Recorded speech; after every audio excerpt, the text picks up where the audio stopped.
오늘 우리에게 주시는 하나님의 말씀입니다. 마가복음 14장 27절에서 31절까지 말씀, 그리고 66절에서 72절까지 말씀, 이렇게 되겠습니다. 먼저 27절에서 31절까지 말씀을 우리 같이 읽도록 하겠습니다. 예수께서 제자들에게 이르시되 너희가 다 나를 버리리라. 이는 기록된 바 내가 목자를 치리니 양들이 흩어지리라 하였음이니라. 그러나 내가 살아난 후에 너희보다 먼저 갈릴리로 가리라. 베드로가 여짜오되 다 버릴지라도 나는 그리하지 않겠나이다. 예수께서 이르시되 내가 진실로 내게 이르노니 오늘 이 밤 닭이 2번 울기 전에 내가 3번 나를 부인하리라. 베드로가 힘있게 말하되 내가 주와 함께 죽을지언정 주를 부인하지 않겠나이다 하고 모든 제자도 이와 같이 말하니라. 66절에서 72절까지 말씀입니다. 베드로는 아랫뜰에 있더니 대제사장의 여종 하나가 와서 베드로가 불 쬐고 있는 것을 보고 주목하여 이르되 너도 나사렛 예수와 함께 있었도다 하거늘 베드로가 부인하여 이르되 나는 내가 말하는 것이 무엇인지 알지도 못하고 깨닫지도 못하겠노라 하며 앞들로 나갈새 여종이 그를 보고 곁에 서 있는 자들에게 다시 이르되 이 사람은 그 도당이라 하되 또 부인하더라. 조금 후에 곁에 서 있는 사람들이 다시 베드로에게 말하되 너도 갈릴리 사람이니 참으로 그 도당이니라. 그러나 베드로가 저주하며 맹세하되 나는 너희가 말하는 이 사람을 알지 못하노라 하니 닭이 곧 2번째 울더라. 이에 베드로가 예수께서 자기에게 하신 말씀 곧 닭이 2번 울기 전에 내가 3번 나를 부인하리라 하심이 기억되어 그 일을 생각하고 울었더라. 아멘. 오늘은 주의 말씀이 생각나서 울었다라는 제목을 가지고 마가복음 14장에 나온 말씀의 은혜를 함께 나누겠습니다. 예수님께서 잡히시던 날 제자들과 함께 마지막 그 6월절 만찬을 나누셨습니다. 식사를 마친 후에 예수님께서는 제자들을 데리고 올리브산, 감람산으로 가셨습니다. 가는 도중에 오늘 우리가 읽은 본문의 말씀을 예수님께서 하신 것입니다. 너희들이 모두 나를 버릴 거다. 마치 목자가 사라지고 나면 양들이 흩어지듯이 그렇게 너희들이 흩어질 것이다. 그러나 나는 다시 살아난 후에 너희보다 먼저 갈릴리로 갈 거다. 근데 이 얘기를 듣고 있을 때에 베드로가 29절 말씀 베드로가 여짜오되 다 버릴지라도, 그러니까 여기서 이게 비교해요. 얘네들이 다 버릴지라도 나는 절대 예수님을 버리지 않습니다. 듣는 제자들이 기분이 별로 안 좋겠죠. 야, 지가 그렇게 말은 말이지 꼭 나를 포함해서 그럴 필요가 뭐 있어. 아마 그런 분위기일지 모르겠지만 베드로는 그만큼 자신 있게 얘네들이 다 버려도 나는 예수님 버리지 않을 사람입니다. 예수님께서 그 얘기를 듣고선 베드로에게 내가 진실로, 여기 진실로는 내가 정말 너에게 말한다. 이 밤에 닭이 2번 울기 전에 너는 나를 3번 부인할 것이다. 이 부인하다라고 하는 단어가 어떤 단어냐면 등을 보인다라고 하는 뜻을 갖고 있어요. 그래서 예수님을 부인했는데 왜 베드로가 예수님을 3번이나 배반했다라고 하는 표현을 씁니까? 라고 하는 이유는 뭐냐면 배신이라고 하는 게 뭡니까? 등을 보인다라는 거잖아요. 같이 마주보고 있다가 등을 돌아봤다는 거는 완전히 그 사람과 나의 관계가 깨졌다는 의미를 하기 때문에 부인하다, 이 단어가 배신하다, 그를 버리다 라고 하는 뜻도 같이 가지고 있는 거예요. 3번이나 나를 그렇게 버릴 것이다 라고 예수님께서 말씀하신 거죠. 그때 31절에 베드로가 다시 한번 말합니다. 주와 함께 죽을지언정 주를 부인하진 않겠나이다. 그랬더니 제자들도 같이 그 충성서약을 하죠. 우리도 버리지 않겠습니다. 이 본문의 말씀 너무 잘 알고 있는 거죠. 여러분들, 이 본문이 우리에게 주시고자 하는 그 말씀의 뜻이 무엇일까? 우리도 그렇지 않나 생각을 해봐요. 예수님과 함께 동행하면서 함께 걷고 있어요. 그리고 예수님이 나의 스승이고 나의 주인이고 나의 전부라고 고백을 합니다. 세상 사람들이 다 주를 버려도, 얘네들이 버려도, 우리를 하면은 여기 있는 성도들이 다 버려도 나는 주님 따를 겁니다. 그렇게 자신 있게 말하고 싶은 게 우리들의 모습일 겁니다. 그런데 그런 모습과 달리 우리는 알고 있어요. 힘들고 어려운 환난이 오면 내가 갖고 있는 그 믿음이 그렇게 약한 줄 모르고 다 흩어질 수밖에 없는 그런 존재다라는 것이죠.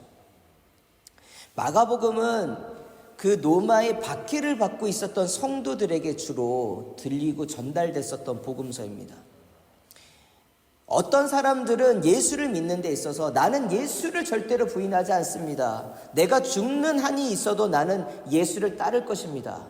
그리고 그것을 진짜로 그렇게 하는, 순교하는 성도들이 있었다면, 어떠한 성도들은 나는 절대 주를 배반하지 않을 것입니다. 사실 그렇게 고백한다는 것도 크죠. 왜냐하면 모든 불합리함과 그것이 자신의 삶이 터전이 다 무너지고 지하에 있는 무덤 속에 숨어서 살아야 되는 그 초대 기독교 성도들의 입장에서는 그것만 해도 엄청난 일이에요. 그런데 만약에 잡히는 순간, 붙들리는 순간, 그 순간에 한 번 더 결단해야 되겠죠. 내가 예수를 따를 것이냐, 아니면 겁이 나니까, 두려우니까 아니요, 저는 못 따르겠어요. 그렇게 할 것인가. 오늘의 본문은 누가 그것을 결정했었는가, 베드로라고 하는 인물을 주목해서 말해주고 있어요. 모든 제자들 중에 이 사람만큼은 믿을 수 있는 사람. 그런데 이 이야기가 그 믿음이 연약해질 수 있는 그 사람들에게 어떤 의미가 될까? 베드로도 예수님을 부인했었구나. 내가 믿음이 강하다 하지만 힘들고 어려운 환난이 올 때 나 역시도 넘어지고 쓰러질 수 있는데 베드로도 넘어졌었구나. 면죄부를 주라는 것이 아니에요. 이 본문의 말씀은. 그래서 누구나 다 배반할 수 있다는 그 얘기가 아니라 누구나 그 믿음의 약한 자리를 마주할 수 있는 자리가 나온다라는 거예요. 그렇기 때문에 오늘 본문이 주는 첫 번째 메시지는 뭐냐면 우리는 연약한 존재다라는 거예요. 예수님과 동행할 때는 나 절대 예수님 부인하지 않습니다. 부인이라는 말이 뭐가 있어요? 난 절대 주님을 따를 거라고 긍정적인 말만 할 거죠. 그런데 정말 예수님과 동행을 하지만 예수님이 원하시는 주님의 뜻을 내 마음에 품지 않으면 같은 길을 걷고 있어도 다른 삶을 사는 거예요. 베드로의 마음은 뭡니까? 예수님이 죽는다는 얘기가 들어오지 않아요. 예수님이 다시 살아난다는 얘기도 들어오지 않아요. 그냥 예수님은 함께 계실 거예요. 들어가시면 왕이 되실 뿐이에요. 그렇게 돼야 돼요. 이거는 부인할 수 없어요. 예루살렘에 있는 모든 종교 지도자들이 예수를 죽이려고 해도 밀란이 일어날까봐 감히 죽일 수 없을 만큼 예수님의 인기가 대단합니다. 어떻게 죽을 수가 있겠습니까? 지금 곧 있으면 잡혀가시는 그 상황 속에서도 베드로는 예수님이 죽는다는 생각 절대 하지 못합니다. 왜? 죽어서는 안 돼요. 나의 꿈이 있는데, 나의 비전이 있는데, 나의 성공이 있는데 그가 어떻게 죽을 수가 있습니까? 나의 꿈과 나의 성공이 예수에게 달려있으니까 절대로 나는 배신할 수가 없는 겁니다.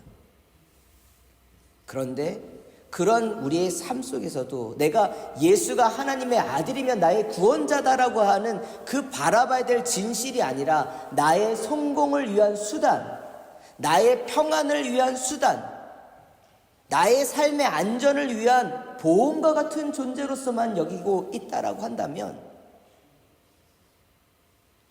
그럼 진짜 힘들고 어려운 순간이 오면 진짜 본질을 보게 되는 순간 예수가 나를 위해 죽었다라고 하는 놀라운 사실, 그 축복의 그 은혜에 동참하는 것이 아니라 시험에 빠질 수 있는 것이 바로 우리들이다라는 거예요.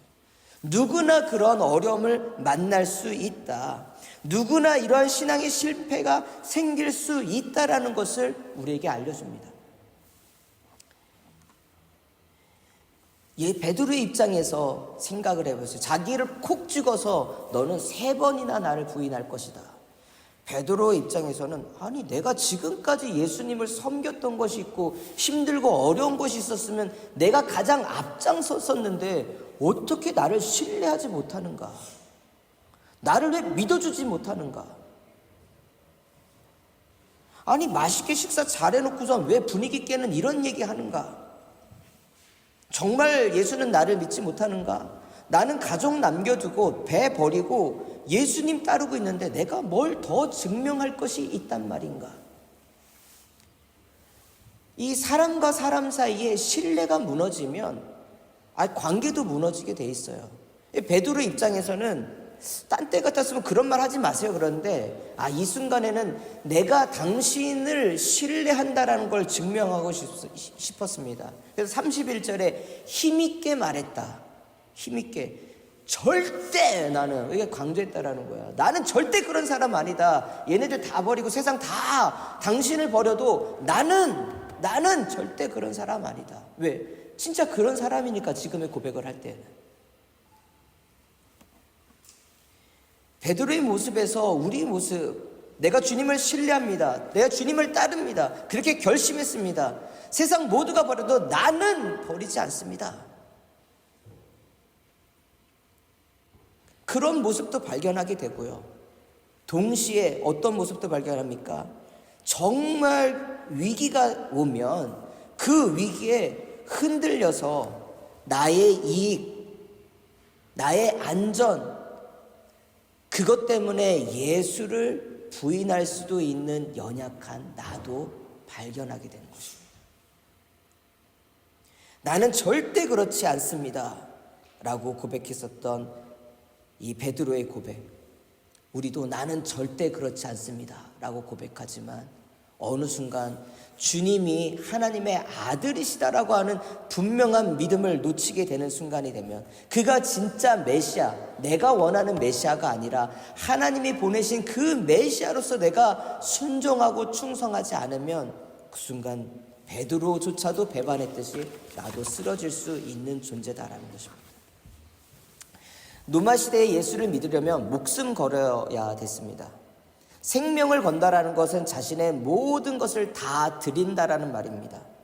예수를 믿다가 걸리면 심한 고문을 받아야 됐습니다. 왜? 어디에 예수를 믿는 사람들이 있는지 말하라고 얘기를 물어봤기 때문에 그냥 그게 곱게 말하지 않으면 절대 곱게 글을 두지 않았습니다. 그리고 사람들에게 공포를 심어놓기 위해서 콜로세움과 같은 거대한 대형 그 극장에 예수를 믿는 사람들을 가운데다 넣고 야수들을 풀어서 굶주린 야수들이 그 사람들을 죽는 모습을 보게 했고 사람들이 미친 듯이 환호하는 그런 광기 어린 장소 가운데에 겁을 내게끔 만들었습니다. 만약에 오늘의 시대가 제가 그렇다라고 하면 나는 진짜 예수를 믿을 수 있을까? 항상 그런 고민을 많이 할 때가 있습니다. 근데 저 자신은 이런 말 하지만 저는 절대 그러지 않습니다라고 말을 못하겠어요. 그런데 뭐가 있냐면 그러나 주님 내가 연약하지만 그 자리에 섰을 때에 믿음 달라고 항상 기도해요. 언제 환란이 일어날지 몰라요. 몇 년 전에 코로나만 있어도 그래서 우리가 함께 모여서 예배드리지 못하는 환경만 있어도 한국에 있는 교회들은 3,000개가 넘게 닫았대요. 영국 LA에 있는 거기에 있는 한인 교회들이 1,000개가 문을 닫았다라고 그래요.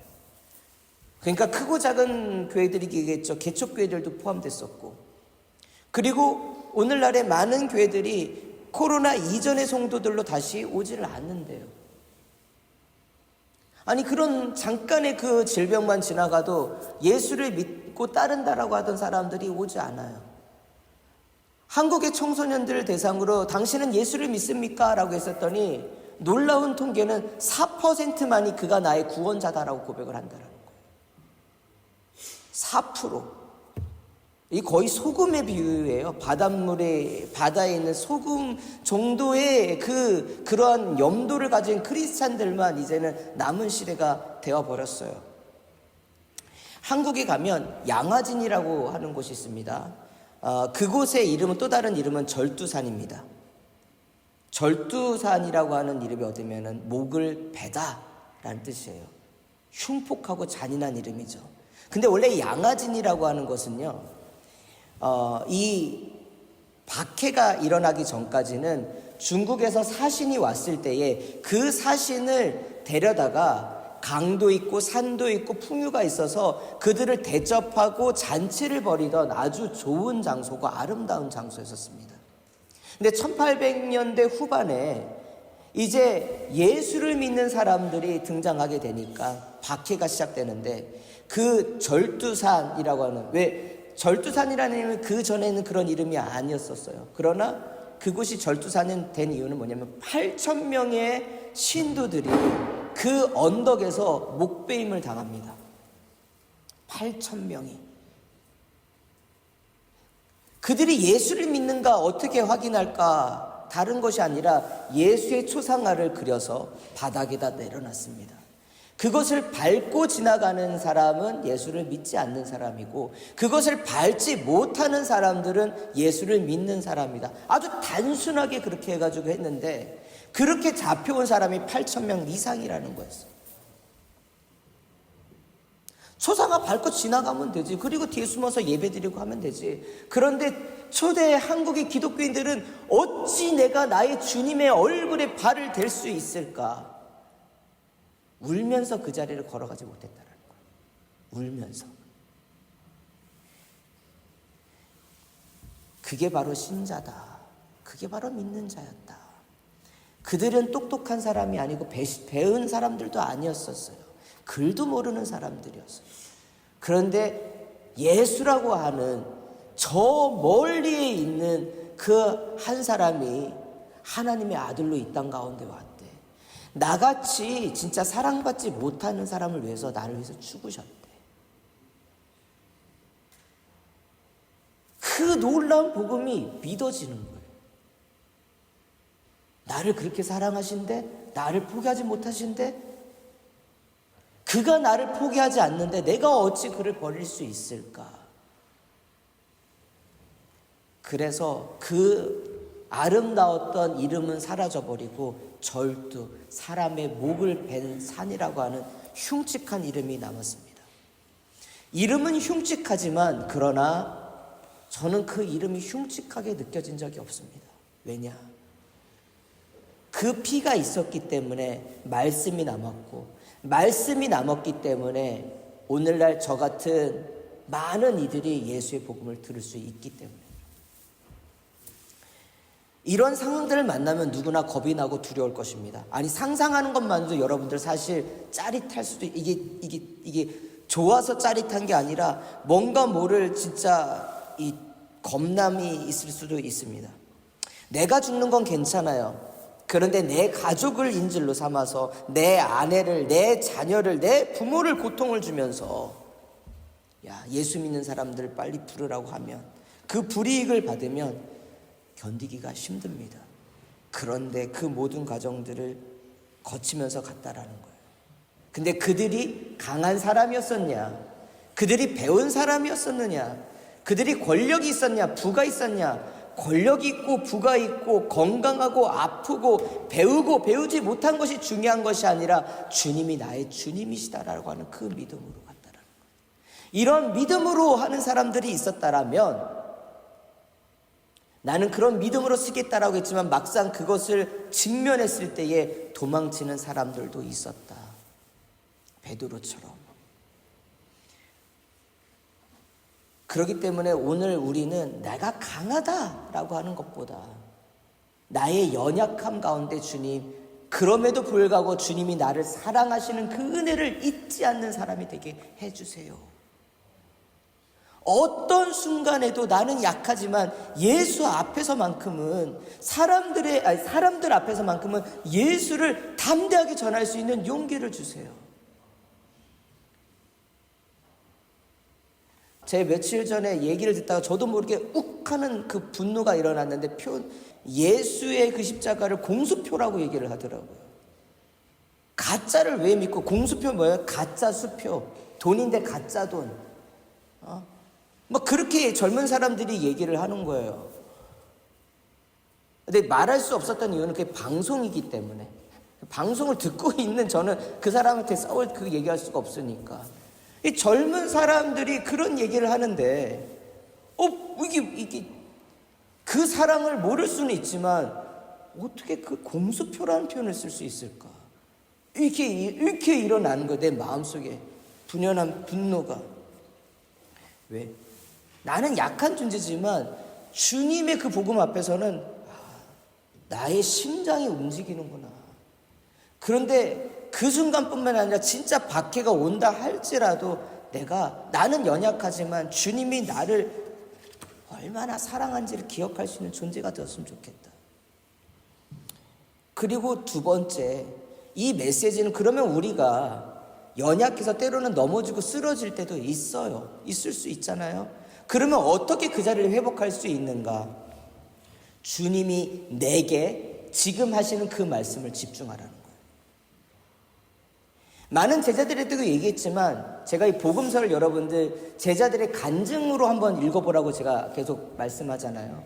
이 얘기는 마태복음, 마가복음, 누가복음, 요한복음에 다 나옵니다. 베드로의 배신은.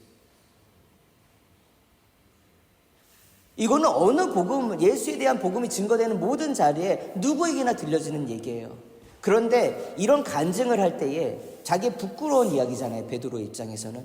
제자들의 입장에서도 부끄러운 이야기입니다. 근데 그들이 왜 이야기를 할 수 있는가? 그때 예수님이 나에게 이런 말씀을 하셨어. 닭이 2번 울기 전에 너가 나를 3번 부인할 거야. 너희들이 다 나를 버리고 떠날 거야. 목자가 쓰러지고 난 다음에 양들이 흩어지듯이 너희들이 흩어질 거야. 그래. 그때 예수님께서 그런 말씀을 하셨어요. 말씀이 기억나는 거예요. 난 절대 배신하지 않겠다라고 했던 나의 다짐 그보다는 예수님께서 그 말씀을 하셨지. 왜 말씀하셨을까? 혼낸 게 아니잖아요. 예수님께서 니들이 다 배신할 사람들이야 막 이렇게 그런 게 아니라 니들이 날 다 버리고 도망칠 거야. 왜 그때 예수님께서 그렇게 하셨을까? 여러분, 하나님의 말씀이 기억나면 하나님께로 터닝을 할 수 있어요. 회개할 수 있다라는 거죠. 내가 쓰러지고 넘어진 자리가 있어요. 우리가 교만이 2가지 패턴이 있어요. 뭐냐면 하나님을 대적하는 그런 게 교만이 있을 수 있고요. 다른 한편으로는 주님께서 나를 용서하시고 나를 기다려준다라고 하는 것을 믿지 못하는 것도 교만이에요. 그때 예수님께서 우리 버릴 줄 알았었는데 주님이 그때 우리 버리지 않으셨잖아. 우리가 버렸지 주님이 우리를 버린 적이 없었잖아. 주의 말씀이 들어가면 우리는 위장된 겸손을 조심해야 돼요. 예수를 따르면서 주님 앞에 겸손한 것 같은데 진짜 주님이 나를 용서해 주시고 나를 기다려 주시고 나는 나를 믿지 못하지만 주님은 나를 믿으시면 나를 통하여 하나님의 뜻과 비전이 이루어질 것을 믿으신단 말이에요. 신뢰하신단 말이에요. 근데 위장된 겸손은 뭐냐면 나는 할 수가 없어요. 나는 주님을 배신했던 사람이에요. 나는 주님을 떠났던 사람이에요. 위장된 겸손으로 있는 사람들은 뭡니까? 주님께 가지 않습니다. 내가 주님을 떠났던 사람들인데 내가 어떻게 주님께 갈 수 있습니까? 듣기에는 좋죠. 그런데 예수님께서 원하시는 답은 아니다라는. 왜 말씀을 주셨는가? 너희 그럴 수 있는 사람들이야. 나도 알고 있어. 그런데 그게 끝이 아니다라는 얘기를 하고 싶기 때문에 길을 가시면서 잡히시기 전에 마지막 기도를 하시기 전에 그들에게 그 말씀을 하셨다라는 것입니다. 교회 안에서 여러분 보통 어떤 사람들이 큰 사고를 치게 되냐면 마르다 같은 사람입니다. 근데 교회는 마르다 같은 사람이 필요합니다. 섬기고 도와주고 애쓰는 사람이 필요해요. 그런데 마르다가 왜 문제가 되는가? 섬기고 봉사하고 힘든 일도 먼저 앞서서 하는데 그 안에 뭐가 없었어요? 하나님이 자신에게 하시는 주님의 그 말씀이 없으니까 하면서 지치는 거예요. 주님의 말씀이 있어도 그 말씀이 나에게 주시는 말씀으로 듣지 않으니까 뭡니까? 예수님과 같은 공간 안에 있어도 예수님의 생각과 예수님의 마음 품기보다는 내 생각으로만 가득 차 있어요. 왜 나 안 도와주는 거야? 왜 사람들이 이렇게 많은 거야? 마리아 쟤는 왜 저기 계속 앉아 있는 거야? 심지어는 예수님을 향해서도 왜 예수님은 마리아를 나에게 보내서 나를 돕는 사람을 보내지 않는 거야? 원망함이 예수님께, 주님께까지도 가잖아요. 왜? 뭐가 없어요? 마르다 자신에게 주시는 하나님의 그 말씀이 없는 거예요. 오늘 본문에 보면 뭡니까? 베드로에게 직접 주셨던 말씀이 있었다라는 거예요. 베드로에게만 그랬을까요? 가룟 유다에게도 말씀하셨어요. 앞서서 너희들 중에 나를 팔 자가 있다. 그 말은 팔아라, 나를 버려라 그 말이 아니라 그 말을 통해서 뭡니까? 깨달아서 알게 되면 터닝할 수 있는, 회개할 수 있는 지점이 생기는 거예요. 주님께서 나를 알고 계셨는데 내가 하고 싶은 것을 그대로 할 수 있도록 내 마음 가는 대로 주님께서는 봐주셨어. 이미 용서해 주셨어. 돌아보니까 차라리 너는 태어나지 않았으면 좋았을 것을, 저주의 말이 아니라 너무 안타깝게 나를 향하여 그렇게 말씀해 주셨어. 근데 이 주님의 말씀, 나에게 주신 말씀으로 받아들였다면 가룟 유다는 예수님이 죽고 난 다음에 그 죄책감에 자살하지 않았을 겁니다. 베드로나 가룟 유다나 다를 바가 없어요. 그러나 베드로는 주님이 하신 말씀을 들었다라는 거예요. 나에게 하신 말씀. 오늘 이 자리에서 나오는 말씀도 우리 아름다운 교회 모든 성도님께 주시는, 우리에게 주신 말씀입니다. 근데 이 말씀 속에서 여러분들에게 주시는 말씀의 포인트가 있어요. 제자들에게 12명에게 말씀하시지만 어떻게 합니까? 그 제자들 중에 예수님의 말씀을 내 말씀으로 받아들였던 제자는 누구예요? 베드로라는 거예요. 여러분이 주시는 말씀, 그것을 붙잡을 때에 우리는 일어설 수 있는 시작점을 잡을 수 있습니다. 내가 쓰러진 자리지만 내가 쓰러진 자리가 다시 주님의 말씀이 기억나서 일어날 수가 있다는 것입니다. 세 번째, 여러분 가장 중요한 포인트, 주님이 여러분을 향한 부르심을 의심하지 마십시오. 우리가 실패하고 넘어져도 주님은 다시 돌아올 수 있도록 길을 열어주시고 용서하시는 주님이시다라는 것입니다. 잡혀가신 예수님께서 대제사장 가야바의 그 집, 그 안에서 모진 조롱과 수치를 당하고 있을 때 베드로는 나는 절대 예수님을 버릴 수가 없어 라고 해서 그런지 몰라도 다른 제자들은 도망쳤지만 베드로와 다른 한 제자는 그 가야바의 집에 갑니다. 그리고 그 안에 들어갈 수 있도록 허락을 받고 그 뜰 아래 들어갑니다. 베드로는 예수님이 어떠한 상황인지를 알고 싶어서 사람들이 불을 쬐고 있는, 많은 사람들이 모여 있는 곳으로 갔습니다. 불을 쬐고 있었습니다. 그때 한 하녀가, 어린 여자 종이 베드로를 알아봤습니다. 당신은 저기 잡혀온 예수와 함께 있었던 사람이죠? 그렇게 물어봅니다. 베드로가 무슨 소리 하는 거냐고. 나는 전혀 상관없는 사람, 당신이 무슨 얘기를 하냐고, 쓸데없는 얘기하지 말라고 그렇게 차단을 합니다.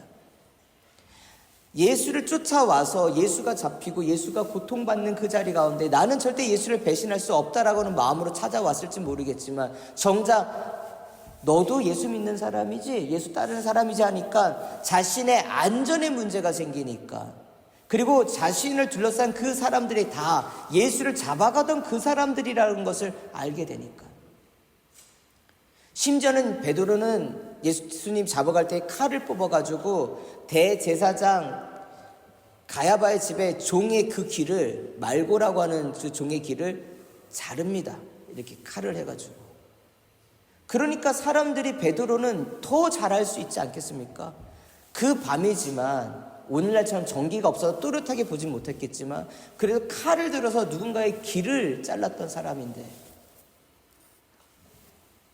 아니, 하녀가 더 확신을 갖고 말합니다. 아니, 당신은 그냥 예수와 함께 있던 사람이 아니라 예수의 당, 그러니까 예수를 추종해서 가까이 있는 그 사람 아닙니까? 그러니까 베드로가 처음에 불 쬐는 자리에 있다가 여기 있으면 내가 큰일 나겠다 해서 앞들로 옮겼더니 여인이 자리를 이동하면서 사람들을 데리고 저 사람이라고 얘기를 하니까 베드로가 아니라고 막 이렇게 하는 상황까지 왔어요. 근데 아니라고 말하는 도중에 뭐가 나오냐면 그가 갈릴리 사람이었기 때문에 갈릴리 사투리가 나온 거예요. 그러니까 유다 사람이 쓰는 표준어가 있다면 갈릴리 사람, 언어가 다르잖아요. 전 서울에서 자라서 서울말을 쓰지만 만약에 부산에서 자라신 분들은 부산 사투리, 강원도에서 사신 분은 강원도, 충청도 쪽에 사시는 분은 충청도 사투리를 쓰겠죠. 야, 너 갈릴리 사투리 쓰잖아. 맞네. 이렇게 됐을 때에 베드로가 뭡니까? 자신이 살기 위해서 저주하고 맹세하면서 나는 아니다라고 얘기했더라고요. 이 저주하다라는 것이 이스라엘에서는 보통은 저주할 때에 우리가 이런 말이에요. 내가 예수를 믿는 사람이면 내 손에 장을 지진다. 이게 장을 지진다. 손바닥 장에다가 불에다 지진다. 내 손에 불을 붙이겠다는 표현인데 자기 자신을 어떻게 보면은 자학하듯이 이렇게 그렇게 우리가 표현하잖아요. 이스라엘 사람들 비슷하다고 그래요. 내가 그러면 내가 누구의 아버지가 아니, 누구의 자식이 아니다. 누구의 조상의 뿌리가 아니다. 뭐 나는 이방인이다. 뭐 이러면서 자기를 보통 비하를 한다고 하거나 아니면 자신이 싫어하는 그 사람에 대해서 똑같이 이런 강아지야 뭐 이렇게 그렇게 욕을 한다니까. 이거 아시죠? 번역을 하시면서 들어야 돼요. 이런 강아지 같은 뭐 이런 뱀의 새끼 같은 막 이러면서 얘기를 한다라는 거예요. 그렇게 얘기를 하는 게 이 저주하는 거예요. 근데 이 본문으로 봤을 때에는 저주하고 맹세했다라는 것을 강조하는 것을 봤을 때 이 저주의 대상이 끔찍하게도 예수님이었던 것으로 보여요. 글에 다 담지 않는 이유는 그 말이 얼마나 험악했을까 사실을 들려주기도 좀 그런 욕이었기 때문에 아마 그러지 않았을까. 베드로는 자신이 살기 위해서 그 사람들 가운데서 이 정도 퍼포먼스까지는 보여줘야지만 내가 살 수 있겠다 해가지고 그렇게 아주 험한 말을 예수에게 쏟아부었다라는 것입니다. 쏟아부었어요. 그럼 무슨 희망이 있어요? 내가 다리를 끊어버렸는데. 예수님이 끊어버린 게 아니라 내가 예수님과의 그 관계를, 신뢰를 내가 그냥 그 다리를 무너뜨려 버렸는데 무슨 돌아갈 길이 있겠습니까? 우리는 그 자리에서 난 돌아갈 길이 없다, 난 용서받을 수 없다라고 하잖아요. 근데 중요한 건 예수님께서 아셨다라는 거잖아요. 내가 알고 있어라는 말은 뭐예요? 내가 알고 있어도 너를 지금 놓치지 않았다라는 거예요. 베드로의 입장에서는. 닭이 두 번째 울더라 라고 했을 때 닭 울음소리를 들으면서, 여기서 닭 울음소리가요 꼬끼요 하는 이 닭 울음소리로 아시는 분들이 있는데 그 닭이 아니라 로마 군대들이 이제 보초를 바꾸는 시간 가운데에 로마는 3시간 단위로 시간 단위가 돼 있거든요. 그때에 갈리시니움이라고 하는 라틴어예요. 갈리시니움, 다구는 소리라고 하는 나팔 소리가 있습니다. 우리가 교대를 할 때에 신호를 보죠. 나팔 소리가 쭉 울리면 지금이 몇 시구나. 그리고 몇 시인가 하면서 이 보초들이 교대를 하는 그 순간이에요. 닭이 2번 울었다라고 하는 것은 예수님께서 저녁 식사를 마치고 가서 밤새 기도하다가 밤늦은 새벽녘에 초반에 잡히신 거잖아요. 12시 좀 넘어서. 그러니까 닭이 언제 울었겠어요? 3시경, 우리 시간으로 3시경에 교대 시간에 나팔 소리가 한 번 울렸을 거예요. 한 번. 그리고 2번째 우는 시간이 새벽 6시. 아침이 밝는 그 시간. 베드로는 예수님께서 너가 닭이 2번 울기 전에 나를 부인할 거야. 닭이 2번 울었을 수도 있어요. 그런데 좀 엄밀히 이 상황 속에서 보면은 베드로는 실제 닭이 울기 전에 내가 3번 부인할 것이라고 생각했는데 그 나팔 소리를 듣는 그 순간에, 아침이 오는 그 소리를 듣는 순간에 갈리시니움, 닭 우는 소리, 두 번째 그 우는 소리, 내가 예수를 3번이나 부인했구나. 예수님께서 하신 그 말씀이 기억나서 부끄러워서 심히 울었다라는, 심히 울었다. 예수님께서 말씀하신 게 진짜 닭 우는 소리인 줄 알았는데 그냥 우리 상상을 하는 거예요. 근데 갈리시움이라고 하는 로마 병사들이 새벽녘에, 근데 베드로의 마음은 가장 어두워요. 예수를 버렸기 때문에, 예수를 내가 포기했기 때문에, 예수님과의 관계를 내가 끊어버렸기 때문에 내 마음은 너무 어두울 수 있어요. 근데 여기서 여러분들 다시 생각해 봐야 될 것이 무엇이냐면 날이 밝았다라는 거예요. 대조예요. 하나님의 말씀은 우리에게 뭐냐면, 우리의 마음은 예수를 지금 떠나버렸기 때문에, 부인했기 때문에 내가 얼마나 잘못했는지를 깨달아가지고 고통스러운 그 순간인데, 그런데 뭐가 비쳐요? 빛이 비치고 있다는 거예요. 어둠이 걷어지고 빛이 오고 있다는 거예요. 내가 나를 포기하지 않으면 주님은 절대 포기하지 않으셔요. 주님이 제자들을 부르시면은 실수가 없으셔요.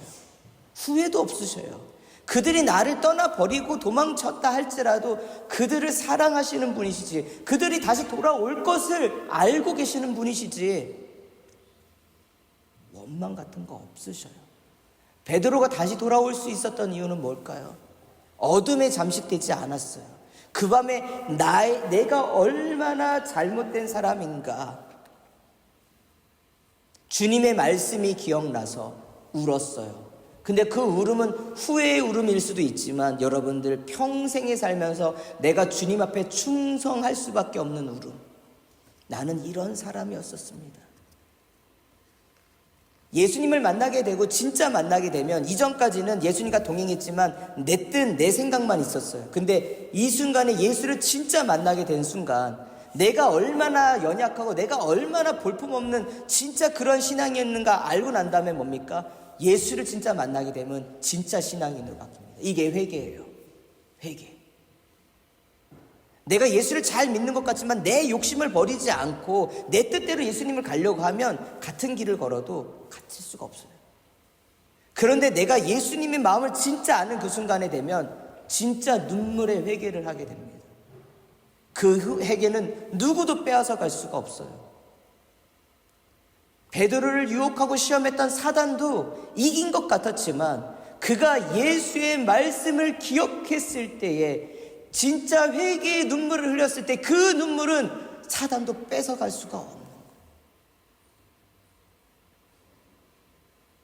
말씀을 정리하면서, 그렇기 때문에 여러분들의 마음속에 때로는 어둡고 때로는 예수님 앞에 부끄러운 삶을, 그런 결정들을 내렸던 그 시간들이 있다면, 예수님은 뭐냐면, 야, 거기 머물러 있지 마. 너가 그럴 수 있다는 거 내가 충분히 알고 있어. 그런데 나는 너가 그 자리에 머물러 있는 걸 보는 게 아니라 그 자리에서 회개하고 다시 나를 온전히 따르는, 진짜 나는 절대 주님을 부인하지 않겠습니다, 네가 했었던 그 고백을 진짜 이루는 그것을 본단다.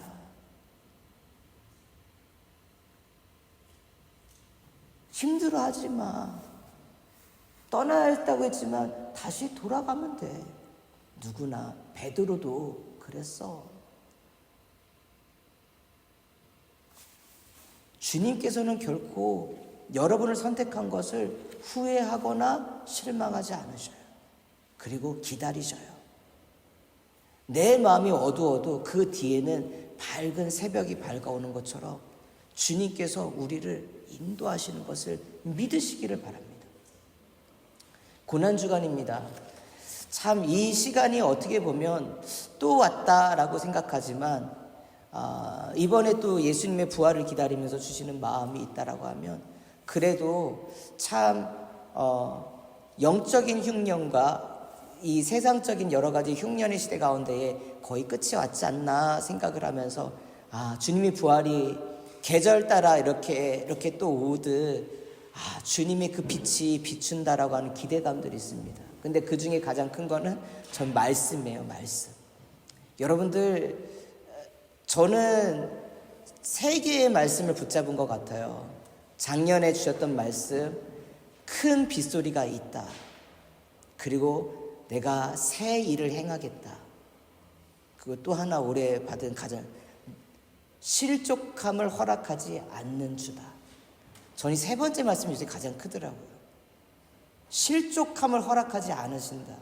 나는 실족할 수밖에 없지만 베드로도 마찬가지지 않을까요? 실족함을 주님께서 허락하지 않으셔요. 베드로는 실족했죠. 그런데 예수님께서 베드로가 나중에 다음 주에 말씀을 전할 텐데 갈릴리 바다에 있을 때에 베드로의 실족함을 예수님께서 허락하지 않으셨어요.